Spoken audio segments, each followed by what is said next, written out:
Okay, today we're going to cover just some basics about the presidential election, which includes the concept of winner-take-all and the Electoral College. So the Electoral College, back in the day when information traveled by horse, our founding fathers set up the Electoral College in order to have the states vote in the states, but send an elector, once they had voted, with that information of what they were voting to Washington, D.C. to do the final vote, the actual presidential election. Citizens would vote in each state and send electors to the Capitol to represent their vote in the actual presidential election. The idea was that the Electoral College, once arrived by horse, would be better informed in D.C. than the voters back home in a state far, far away, where information couldn't travel from D.C. very quickly. So they had, and still have, the right to vote differently than the voters of the state the electors represent. In other words, Virginia may have voted for X candidate. They send the elector on horseback to D.C., and he may find out new information, and he has the authority to either vote in the Electoral College the way the state told him to vote, or to change his vote. And they still have that freedom. Today's vote is merely a suggestion. Our vote today, on November 3rd, is merely a suggestion to the Electoral College on how to vote in the actual presidential election. The actual presidential election is not until December 14th, 2020, when the Electoral College votes for who will be president. Electors are not required by law to vote according to the state's popular vote, which again goes back to that historical period where the reason was information traveled very slowly, so they needed the elector to make the most recent decision. How many electors are there? Each state is allotted a certain number of electors to represent them in the actual presidential election in December. The states with high populations get more electors to represent them in the Electoral College in December. California gets to have 55 votes in the December presidential election, while Maine will only get 4 votes. So how many electors are there total? There are 538 electors in the Electoral College, which means a candidate must win at least 270. Half of 538 is 269, plus 1 in order to make a majority. That makes 270. A candidate must win of those electors' votes to become the next president.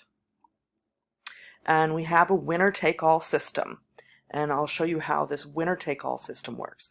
All the states, except Maine and Nebraska, have adopted a winner-take-all approach with their Electoral College votes.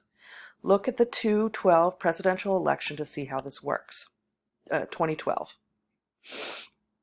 So we can see here from the map that there were a significant number of counties that voted in favor of Mitt Romney as their president.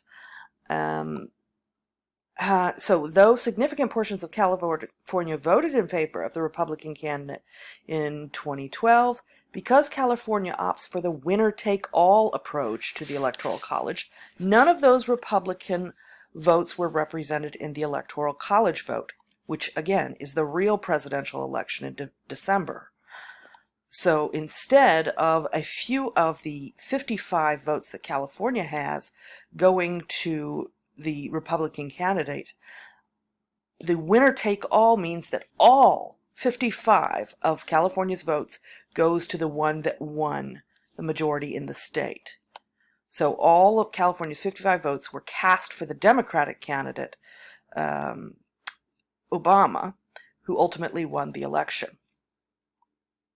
So that California, furthermore, besides a winner-take-all state, is considered a safe state. California is what's called a safe state. Safe states, you want to put this in your notes because it'll come up on you'll need it on a later assignment. A safe state is a state that is going to almost always vote a certain way. California is a safe state for which party? In presidential elections, all 55 of California's Electoral College votes will almost always be awarded to which candidate? The Republican or the Democrat candidate? I'll give you a hint. It's the same as the 2012 election that we just reviewed. Now, Idaho is also a safe state. Idaho is a safe state for the Republican Party. Presidential elections, all 4 of Idaho's Electoral College votes will almost always be awarded to a Republican candidate. And then, of course, we have swing states. And again, you want to write this definition down because it's going to come down in another, you're going to need it in the next assignment. Swing state, or battleground state, is a state in which there is no clear historical trend when it comes to how voters will vote. And you can see here on the right some states that are believed to be swing states, states that could go either way. There's no clear historical pattern of which way they will vote, Democrat or Republican. And candidates for president spend most of their time campaigning in these 7 states, excluding the other 43 states, because these are the states that will decide whether they're president or not.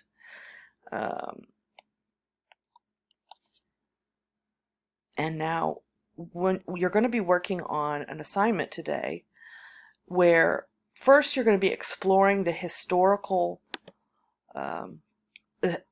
trends in terms of which states have voted for which party for the presidential election. And so in the instructions, it's going to say, according to the map in 1964, you can see here, when you click on that link, there's this date up here, and you're going to click forward according to the instructions. Each one of these gives instructions. Okay, click to this year and this year. What changed? Which states?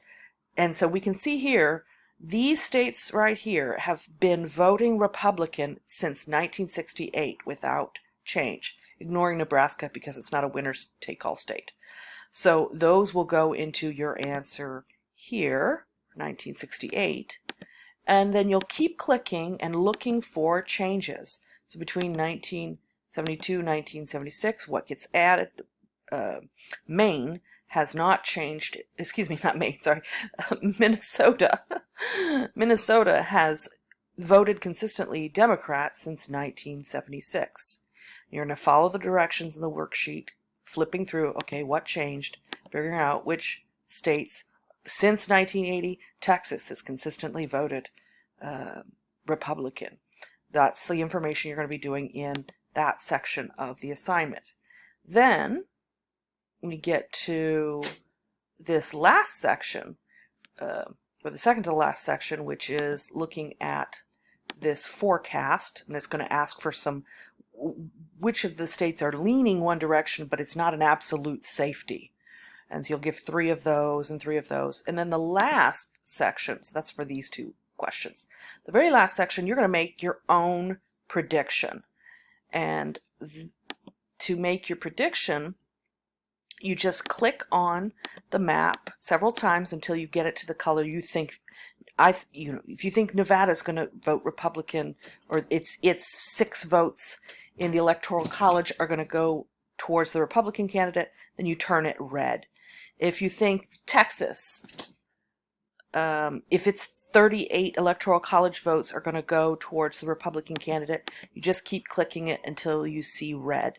Get this map looking the way you think the election is going to go today, and we'll see who gets the closest in their prediction to what really happens. Good luck on your prediction.